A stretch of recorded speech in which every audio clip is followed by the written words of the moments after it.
What's the word? What's the word?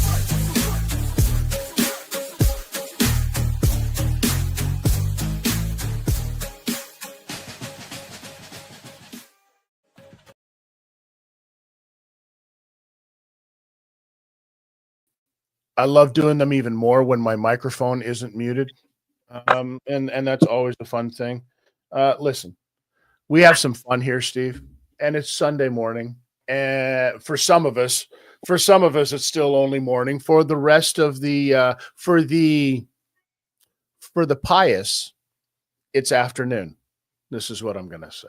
Okay, Steve, how you doing, brother? I've walked 2.5 miles this morning, so shut it. I've done my steps and everything, and I might go to the gym later. You never know, but I might. You're making up for the Sunday feast. Is that what it is? I've not had a Sunday feast. I've had a piece of toast and eggs Benedict. That's all. And he's a lovely guy. So I go to see eggs, and I've had that. That's lovely. I've not had a Sunday feast. I probably won't, because there's too much to shift here. Well, you know what you needed. All of these years that could have helped you out. George Foreman grill. A George Foreman grill, my friend. It's so lean and mean. It's glorious. But that never. It didn't come over here as much as it did in the good old US of A. So it did, but not as much. But I'm sure we'll be talking about the good old grill in this program. Well, let's get into it right now. I mean, listen, very quickly, shout out to what we're going to be talking about today, which is going to be George Foreman. George Foreman, for those of you that have been living under a rock, one of the greatest heavyweight boxers, one of the greatest boxers, one of the greatest entertainers of all time. I'll say it, and I'll say it with all of my chest.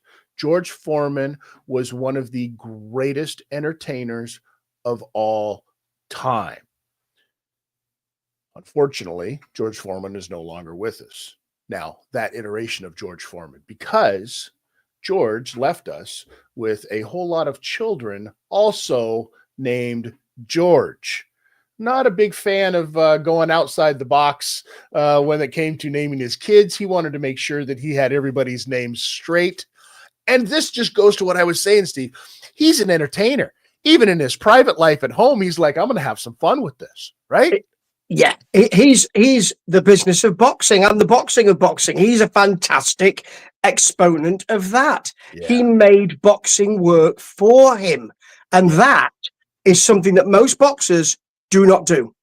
Well, and not just during boxing, but after boxing, because everybody knows that's the biggest thing. There's a window, there's a very finite timeline for combat sports athletes, right? Apparently. Now, not necessarily, because we're talking about George Foreman. But most athletes, you get to a certain age, like your early to mid, maybe some late 30s, right? And that's it. That's a wrap. But in the grand scheme of life, like that is, you're not even at your midlife at that point anymore, right? Unless you take a severe beating, but I mean, you're not even there. So what do? You have to have something afterwards, right? And nobody at all, I think, was able to capitalize on success and fortune as much as George Foreman. Now, B right away is saying R.I.P. George. And yeah, that's what we're talking about here today, guys. We're talking about George Foreman. I mean, did you ever, you never had a George Foreman grill? Did you ever had one of the iterations? You know what I mean? Because there was a whole lot of, it was just a glorified panini grill. Yeah, it's not just a glorified panini grill. Okay. This is. You're right. You're right, Steve. You're right. You're absolutely right. A panini grill is nothing more than a glorified George Foreman grill. How about that? Listen, it's a grilling system. And that's what we've got to remember. It's a grilling system. Right. It's not just add-ons. This is a whole new grilling experience. You've never grilled like this before. If you haven't tasted food from a George Foreman grill you've never grilled before. This will change your life, Tidster. And that's the kind of thing I believe that George would have said. Well, listen, here's the thing. I bought into it. And I'll tell you right now, here's a little, I don't know if it's a known fact. I don't know if it's an unknown fact or anything like that.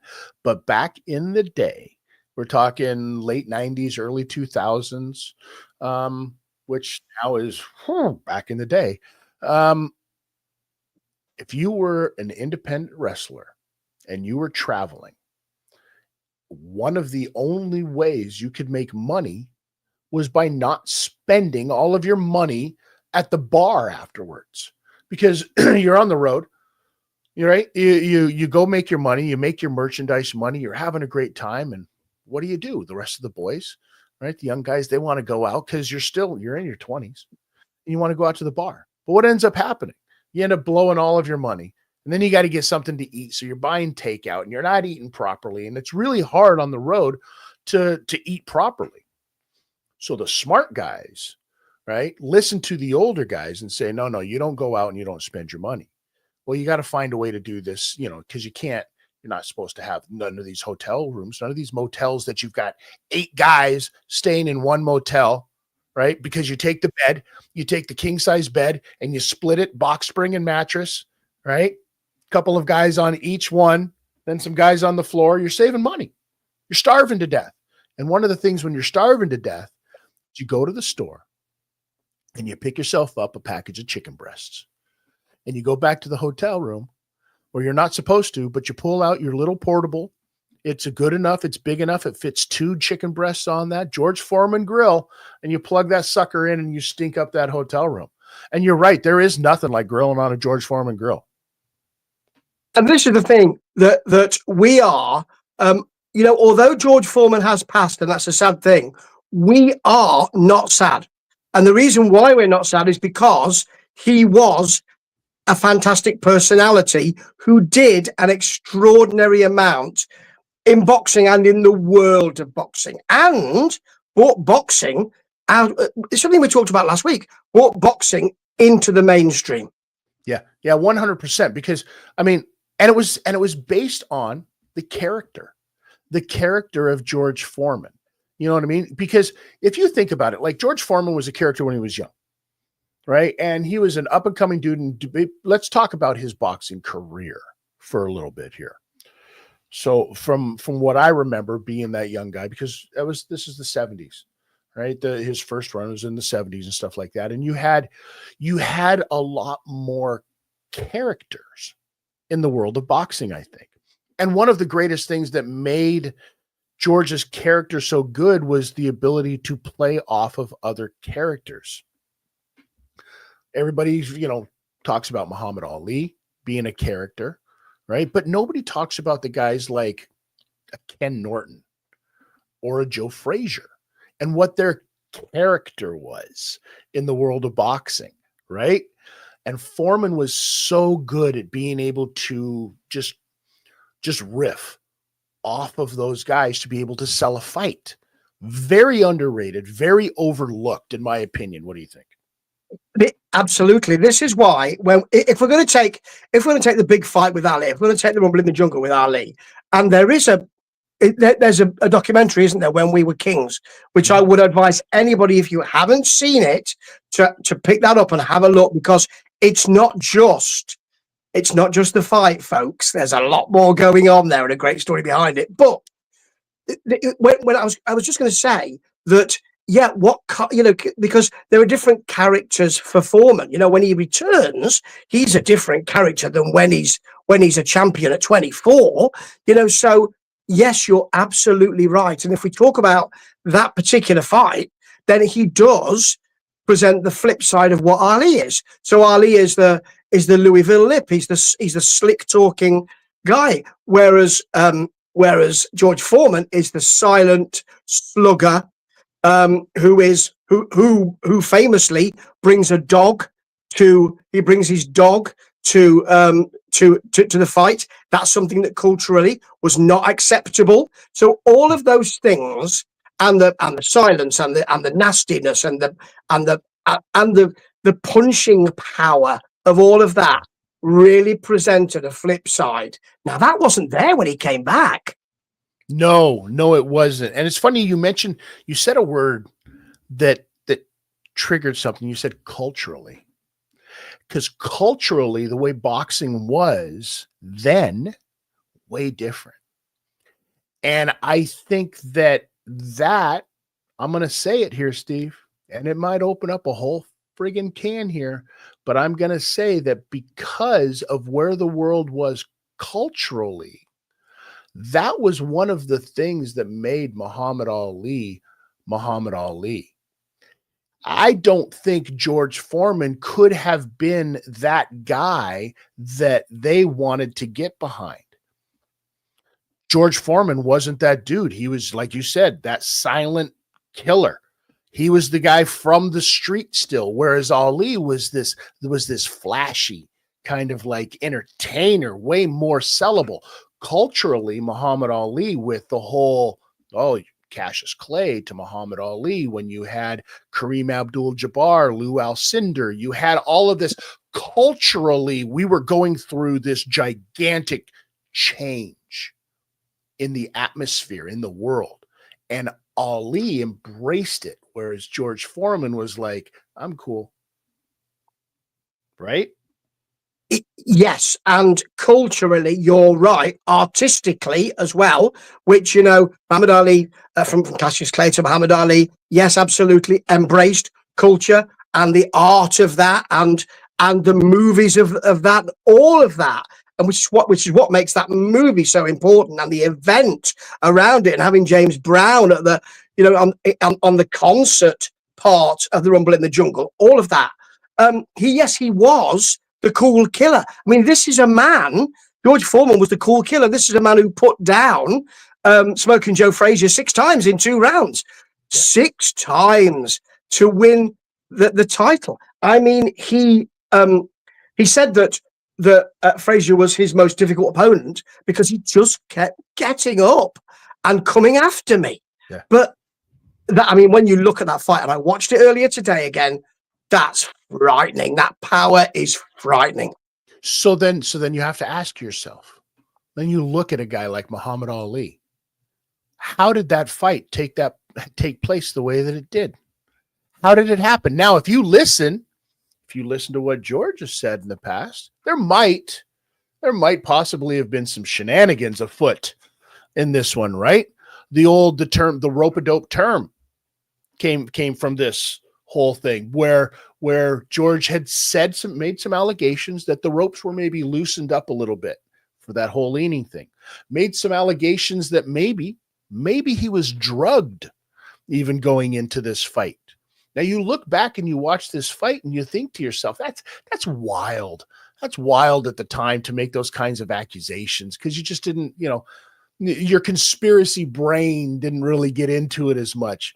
But now with the eye that you go back and you look at it and you're like, well, maybe, I don't know, maybe George had something here. What do you think? Well, first of all, let me say that there were some shenanigans around the actual fight taking place, where it did take place, because what you've got is a political situation where we need a big event. As far as the ropes being slack, I think there's some veracity to that. Veracity, it's a good word. I think that we can have a look back at that. As far as as Muhammad Ali slipping and taking punches and all of that, I think that's something, and I could be wrong. You might come back at me on this, and I'm sure you will. I think that's fairly. When you look at the Frazier fight, there's no slipping there. There's no. They fought each other, and I just think that Foreman wasn't ready for that. I don't think he was ready for that. But then I have to say, it's a big fight, this. So you would get sparring around this, wouldn't you? Well, here's the thing that I've always said about a guy like Muhammad Ali, amongst many other things. But here's one of the things, is that Muhammad Ali had a really, really good way of tying you up, and not necessarily tying you up and holding you, but getting your arms in awkward positions so you weren't able to get off those punches. His blocking ability and his ability to get your arms tied up was something that Ali was phenomenal at. And George wasn't ready for this, because if you can't get, and it was a smart move by Ali, because if you can't get that full power in behind it, you're a lot less likely. George also never had a fight that went outside the first 5 rounds at that point. Yeah. Right. Going into that fight. And Ali kind of probably figured, I'm going to have a storm I'm going to have to endure going into this. Right. But this style that all of a sudden kind of became Ali's thing. Like, he would sit there and fight with you until he got in there with George. Then Ali had this new weird kind of nobody's seen before tie-up style. And I got to be honest with you, Steve, that at that point, for me, that was when I said, Muhammad Ali, you ready for it? Overrated. Overrated. And I'll tell you what brought me to this conclusion was the fact that I sat down and I watched Leon Spinks fight again. And if you watch that fight, Leon is doing a lot more damage in that fight to Muhammad Ali than is being played out. If you don't have the luxury of an announce team calling this, as ridiculous as it was, go back and watch it. You'll see what I'm talking about. Go ahead, Steve. Bring it on. No, I appreciate your view, but this is not the same Muhammad Ali as, you're talking about. You're not talking prime Muhammad Ali, are you? So let's talk about that. What I think Muhammad Ali had is a fantastic, again, like George Foreman, had a fantastic understanding of the business of boxing. And also, as you say, I can tie you up in the ring. I can win this fight before, which Tyson Fury used to do. I can win this fight before it's even in the ring. And during the fight, as Foreman said, I caught him with a fantastic shot. He tied me up and whispered into my ear, "Is that all you got? Is that all you got, George?" And that really bothered him. He remembered that. So all of that, you see, I don't regard Muhammad Ali as a boxer. I regard him as a boxer, somebody who knew what they were doing outside of the ring and in the ring. And yes, you're quite right when you watch his fights, because everything's built up, and I love the kind of the weigh in and everything else and all of that around the fight. And sometimes when you watch the fights, you think, it's not as good as I thought it might be. But that's because he's already sold me. I'm already sold. Me and Howard Cosell, we're already sold. And I tell people all the time, go back and watch Muhammad Ali fights with the sound off. See what you really, and I say this to people watching fights now. I do it myself. I watch fights, with the sound on, and then I'll watch it back with the sound off. Sometimes I'll watch it first with the sound off, just because you and I both know that in the world of sports entertainment and combat sports, the announce team, the commentators, they're there for a purpose, and that purpose is to get that fight over. That purpose is to build a narrative around that fight. And there's no better person that you could get behind at the time, culturally, than Muhammad Ali. Yeah. Right? Now, that being said, George Foreman, I think, knew this. I think Foreman knew this was the kind of the way that boxing was going, right? And he said, well, I got to do other things. I've got to really have my life set up. And he went out, Jesus found him. He found Jesus, whatever the case may be. They were both out on a walk and like, hey, who's that across the street? Boom, met up in the middle of the street, became buddies. And then George goes and decides to do the Lord's work, becomes a Christian minister. Can you imagine going to the church of George Foreman? Extraordinary stuff. And the kind of, and culturally, again, we're using that word again, aren't we? Culturally, I'm not suggesting in any way, shape or form that he was not born again and did not become, and was not imbued with the Spirit of the Lord. I'm not saying that he wasn't. However, culturally, at that time, it's a very smart move. It's a great business move. It's a fantastic business move, and there's no doubt about it. I mean, listen, I don't want to Yeah, I don't care. Listen, I've never been one to shy away about my beliefs towards organized religion. Never been a fan of it. Spent years in it. When I was a child, I was a member of a cult.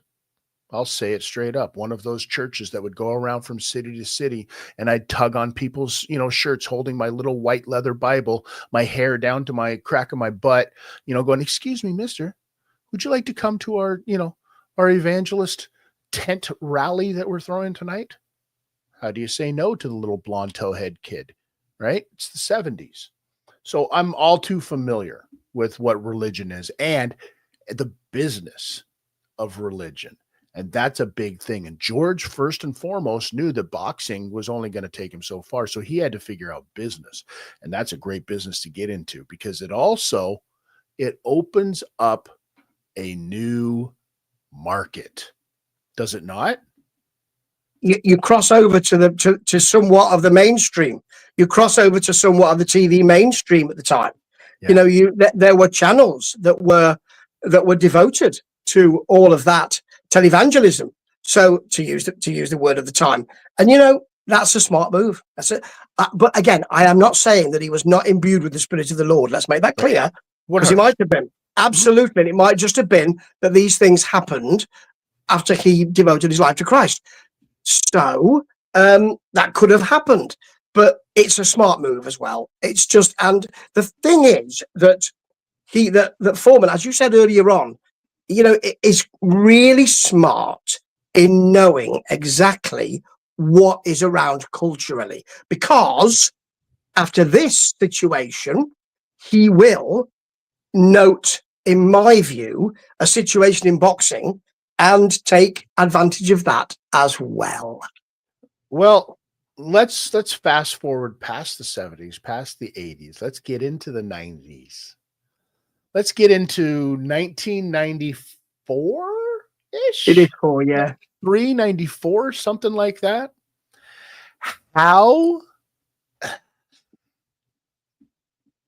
in your opinion, how horrible was the heavyweight division where you had to call back a 45-year-old George Foreman to come and light a fire?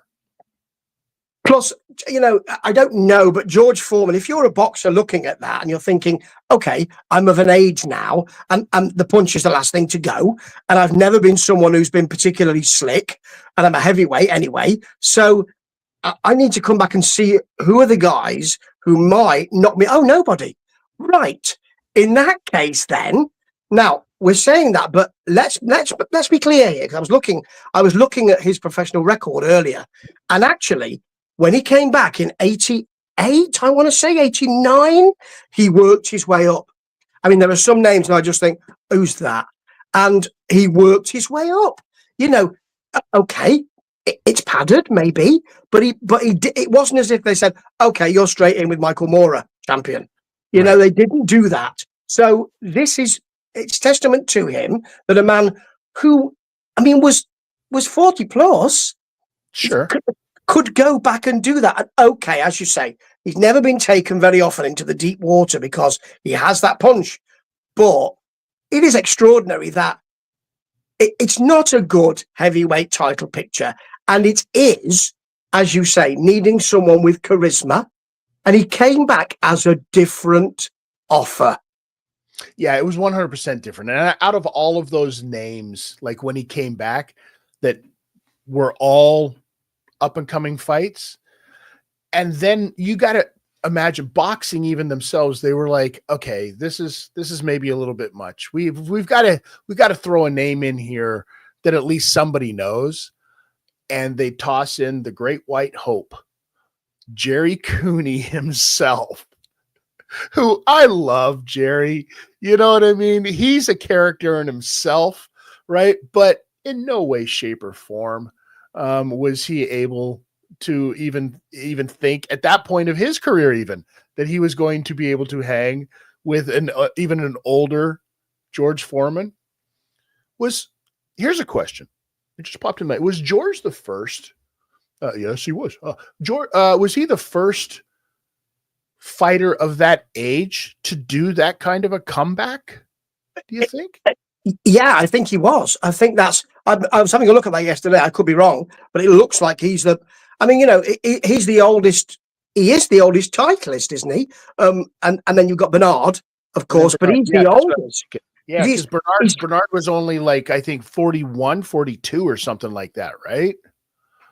Yeah, I mean, George is 44, 45, isn't he? When he Yeah. finally gets that punch that puts down Michael Moorer. It's not a good fight. I watched it again yesterday. I mean, it's not, I thought, I've seen it many times and I thought, okay, but it's tailor-made for him, isn't it? It's tailor, and in a way, if you're the champion, you're thinking, okay, he's back and everyone seems to love him because that was his character, and we'll talk more about that in a minute, I'm sure. But there's a kind of wave, isn't there, of, well, it's all set up for this elderly gentleman in boxing terms to beat me. So actually, why don't I just capitulate? And it really was. Well, I mean, there's no head movement at all again, and you just think that punch is coming in a bit. Oh, there it is. It is extraordinary, but I mean, an amazing situation. And he was beloved of the American and British public at the time. Yeah. Oh, absolutely he was. Who did you have? Who was your heavyweight at the time, Steve? Yeah.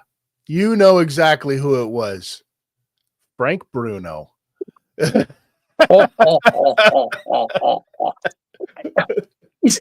Frank was never, I mean, in this country, we really loved Frank Bruno. He was beloved and all of that kind of stuff. But, if you're a boxing fan, you're never really, as opposed to a newspaper fan, you're never really going to think that Frank Bruno is going to become the world champion and show off. If he's going to do it, it's going to be very, very lucky. And thoughts are with Frank at the moment because he's not well at the moment. He's been rushed off a flight, I think, if I remember reading earlier, and he's not well. So I hope so. Hope he's okay. But he's a lovely fella, and we still love him. Yeah, absolutely. And then so then George Foreman becomes champion. Because we've got to get some stuff going here, right? Again. Then he loses to a cruiserweight. Let's call it what it is, right? Evander Holyfield, as fantastic a boxer as he is, not a heavyweight. In my opinion, the original Alexander Usyk. The pumped up cruiserweight whose hand speed and slickness was what gave him the ability to hang with heavyweights. And let's face facts, the heavyweight division at this point was just abysmal, right? Yeah, I mean, and the thing is that, yes, you're right, and Foreman was never good with that, in my view, good with that slickness ever. But you've got to remember, when he came back culturally again, you had that, okay, I'm your lovely grandpa. Now look, I've put some weight on. I'm not really bothered about working out. He must have done and sparred, but he gave the impression of, I'm just going to lace up some gloves and see what happens. Because, and the feeling is, Tidster, anyone could do it. So he's kind of saying to us, you could do this. It's kind of influence of boxing. It's sort of, I came back at 45. You could do this, folks. I don't train or work out. You could do this. I love you all. That really works for him and for his pocket as well. Yeah, 100%. When you are, the message and the narrative out to the world is like, keep your head up. Everybody, whatever you want to do, follow your dreams. You can do what you want to do. Be a star. Participation awards. Here's your blue medal. Whatever the case may be. This is where we were culturally with trying to, build our world at the time too, right? So it was a perfect message. It was a perfect person to come and do it. And you wanted so badly for George to win, right? Because he was that lovable grandpa with the greatest smile in boxing. right? I mean, it was literally like a Pillsbury Doughboy smile where you just wanted to poke him and hug him, and you know what I mean, and love on him. George was great. There's no doubt about it. I'd never want to get hit in the face with him. No, funnily enough, I don't even think I want to get hit in the fucking arm by him. Like, let's face facts. No, I don't want to get jostled by him in a queue. Seriously. So, Seriously. but the thing is, you're right. But in a way, that later run with him as the champion, you kind of thought it's not really about boxing. Well, I did.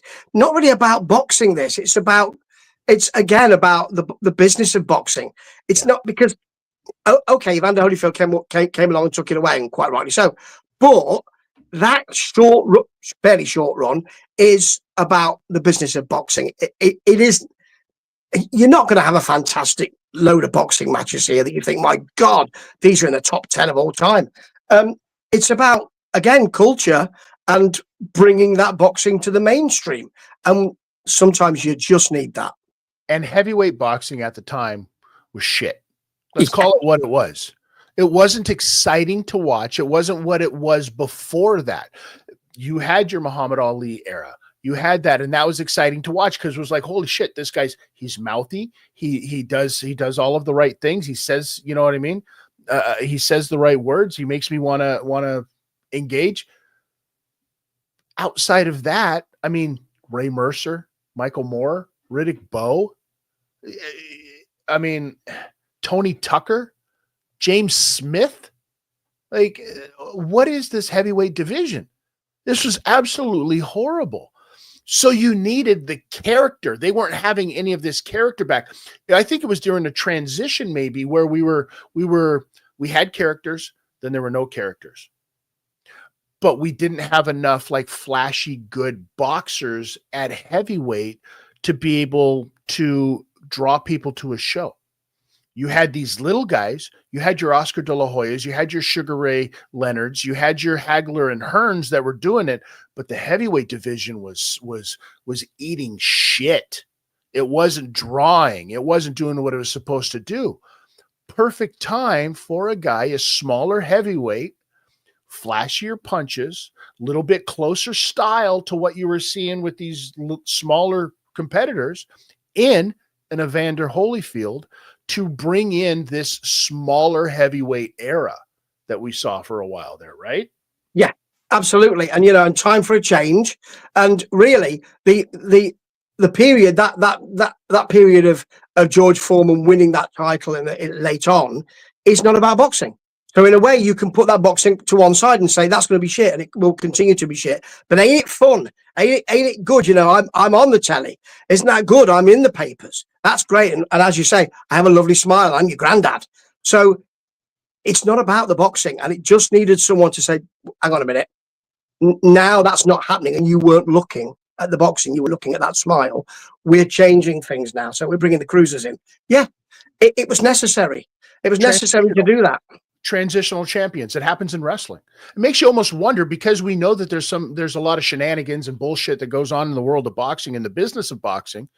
Makes you wonder if somewhere there was some, I'm not fighting that guy. I'm not fighting that guy, but I'll fight this guy. Okay, well, if we can put this guy in with this guy, and we know that this guy can beat this guy, then we can put this guy in with this guy who will fight this guy and get that belt off of him and get it to where we want it to be. I mean, yeah, because he doesn't devalue boxing, because heavyweight boxing at the time, because the heavyweight boxing, as you say, was the shit. So it doesn't devalue that, because what he's saying is, I won it. You can't believe I won it. I'm not really a great fighter now, but look at how lovely I am. So let's ignore the boxing, because that's going to be, in a way, I'm saying I won this and they allowed me to win it because we know it's crap.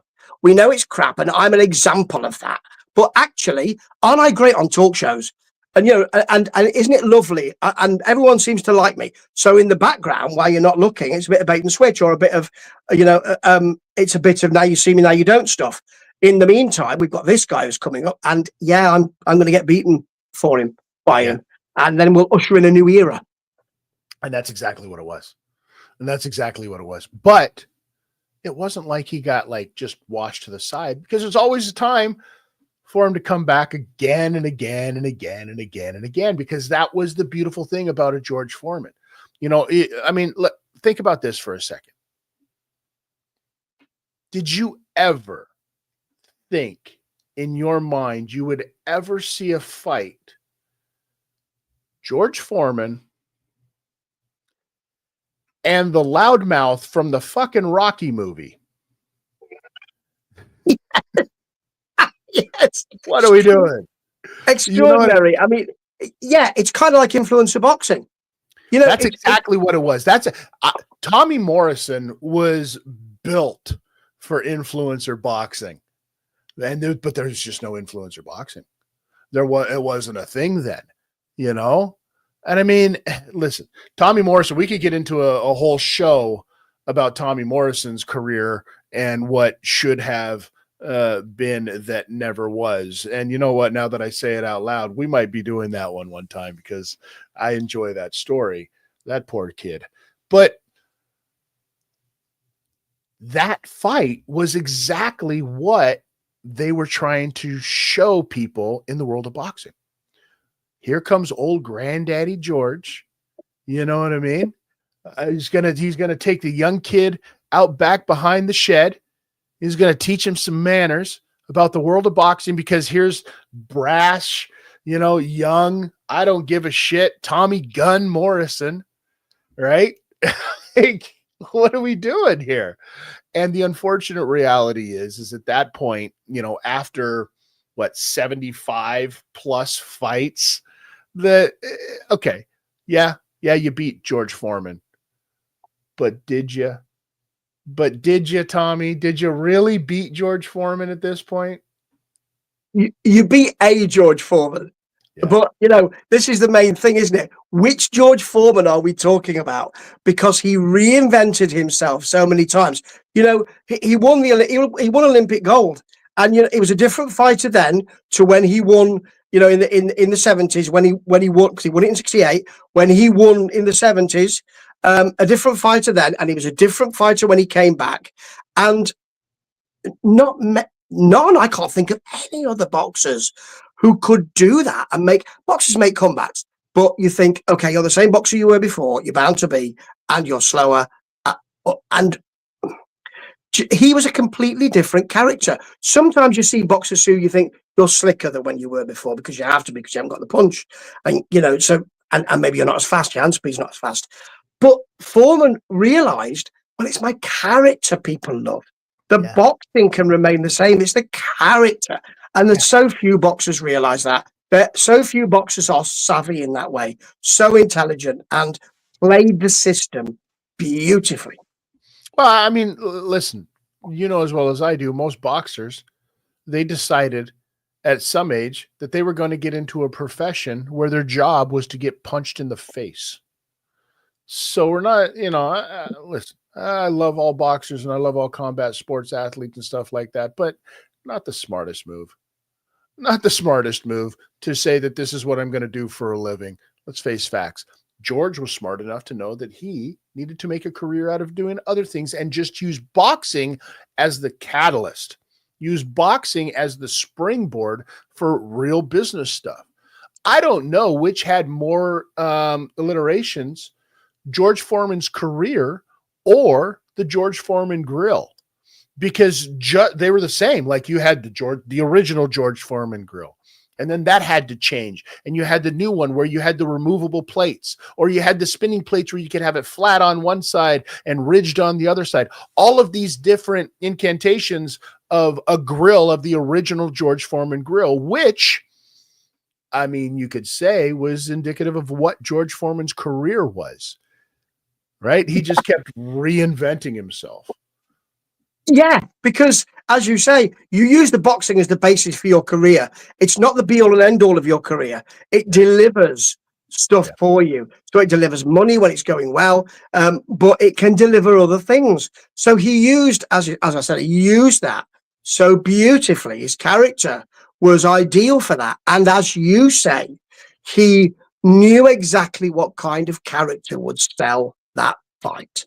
So peerless in that respect. I don't know of any other.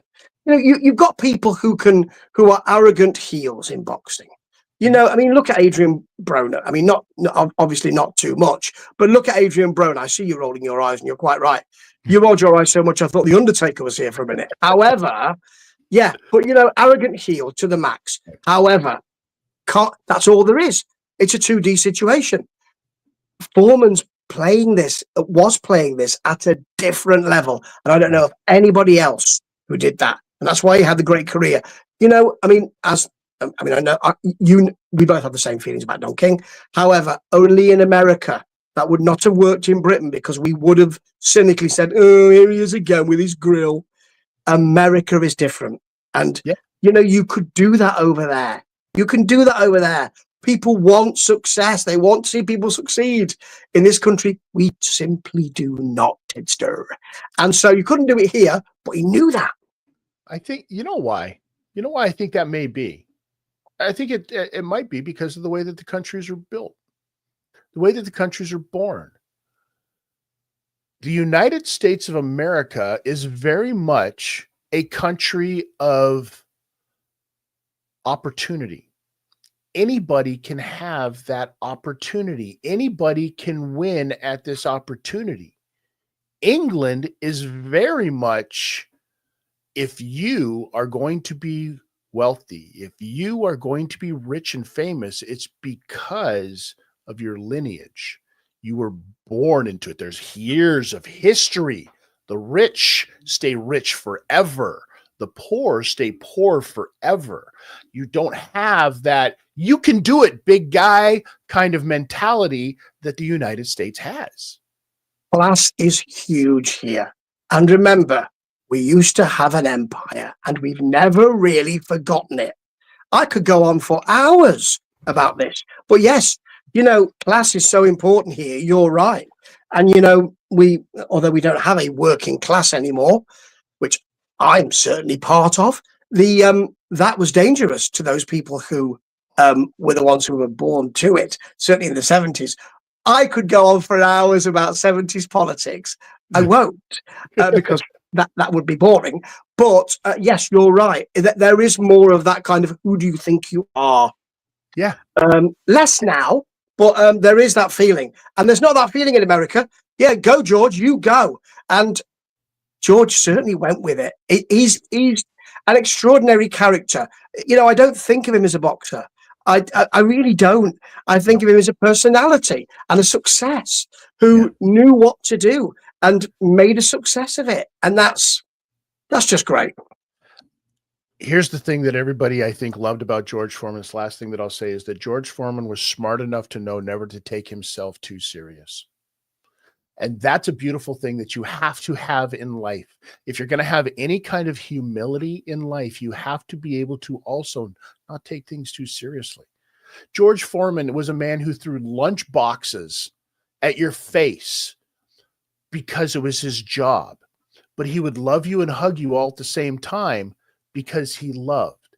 He would also put on a giant mask and go on The Masked Singer because he knew he was not above any of this stuff.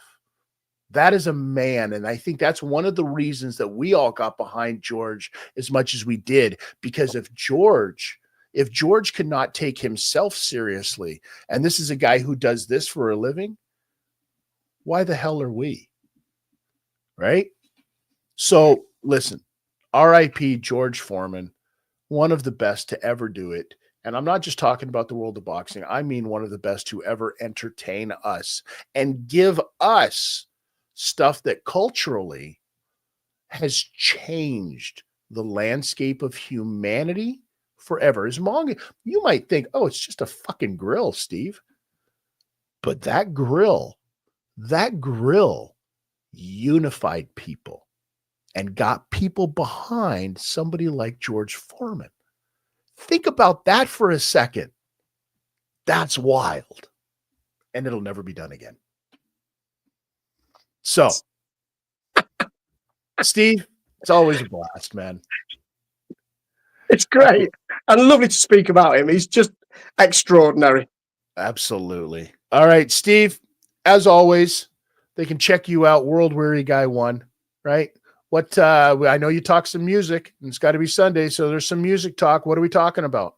There will be, but I'm not quite sure what it will be yet. I've got quite a lot of things backed up. There is an album that, these people talk about this Americana stuff and all that. It's really big in the charts. I'm quite curmudgeonly about it.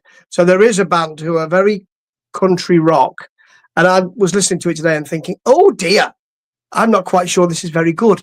And that might be a good thing to podcast about. I don't know. There might be some new wave of British heavy metal.